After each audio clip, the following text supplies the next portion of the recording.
Hello, my name is Jamie Wright, and I'm going to go over Gardner's multiple intelligence theory and what each intelligence is. Then we will look at what new managers need to know about their employees to have a successful work environment. First, we ask ourselves, what is Gardner's multiple intelligence theory? Gardner's early work in psychology and later in human cognition and human potential led to the development of the initial 6 intelligences. Today there are 9 intelligences, and the possibility of others may eventually expand the list.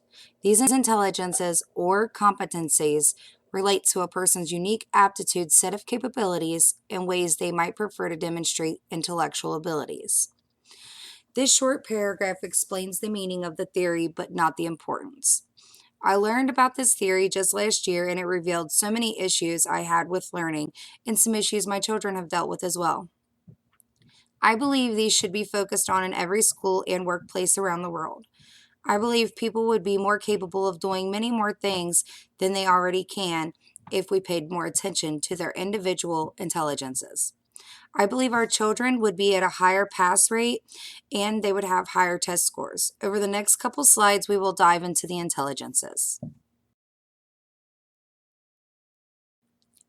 The 9 intelligences. This is a list of all 9 intelligences. The first we have is verbal linguistic. This person uses language and writing to understand. The next is logical mathematical. This person prefers using reasoning with numbers and logic. Then we have spatial visual. This person learns by creating. Bodily and kinesthetic. This person learns by hands-on approach. Musical, this person learns by using rhythm and using sound patterns. Interpersonal, this person learns by listening and communicating with other people. Intrapersonal, this person looks within themselves for answers. Naturalist, this person learns by using nature and their environment. And then existential, this person likes to take their time and think deeply about each issue that is in front of them. On this slide, you can see a little bit more about each intelligence.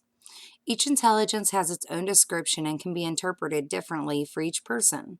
My top intelligences are linguistic and interpersonal. I am very in tune with myself and I love learning through reading and writing. Every person has different intelligences which call for different learning styles. Knowing this, training will be different for each person.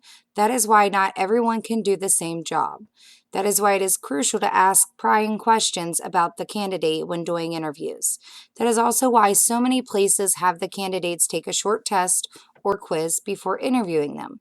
This helps the business know before the interview if the candidate might be eligible for that particular position. Now we take a look at how do different intelligences affect the workplace. They can show up in many ways. Workplace deviance, tardiness and absence, company changes, growth opportunities, teamwork, and dysfunction. Having different people in the same work environment can be challenging with all the different attitudes, learning styles, and even their home lives. All the things listed on this slide seem like they would stem from lack of responsibility or management issues. I believe they come from misunderstanding leading to poor management. It's not true for all circumstances, but it is for most. People shut down and feel unmotivated when they're not getting the training that they need to complete a task. Although the workplace may give substantial training, it may not be the right technique for each individual because we have different intelligences. This will create issues for the employees, which will show up in these certain areas that are listed on this slide. This picture is a perfect illustration of many different types of people that band together in the workplace. We can see how different each person's style is, and it relates to the way that their mind works. With that being said, if they have this much different things in style, I imagine their learning techniques greatly differ as well. This simply means that they require different training.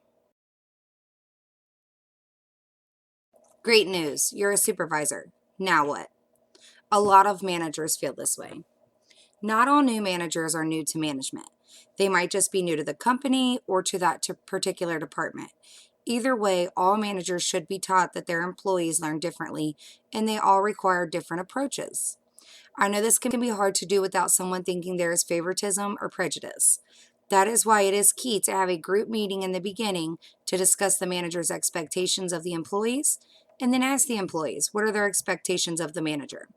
Having this discussion can lead to the door to asking the different learning techniques in a group setting. Then, taking what they've learned, the manager will be able to help each individual with their needs. If managers take this initiative in the beginning, it will lead to a happy, healthy, and very successful team.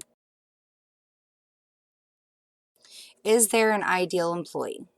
There is an ideal employee, and everyone has their own idea of what that looks like. The vast majority would say that it is someone that is team oriented, dependable, good cultural fit, committed, and self motivated. These standards can fit just about anyone who has the drive and determination. It can be hard to have that drive and motivation if the employee doesn't feel valued or if they have a learning block. This refers us back to Gardner's theory and how important it is that people learn about the theory and apply it to their everyday lives. Using people's intelligences to help them advance should be the new normal. If we take the time out to really get to know our employees and be understanding of their learning techniques, we are ensured that we will have success. It is our responsibility to work as a team and become the leaders of the future. I use the understanding of Gardner's theory in all life situations to become more understanding and compassionate. I hope after today that you do too.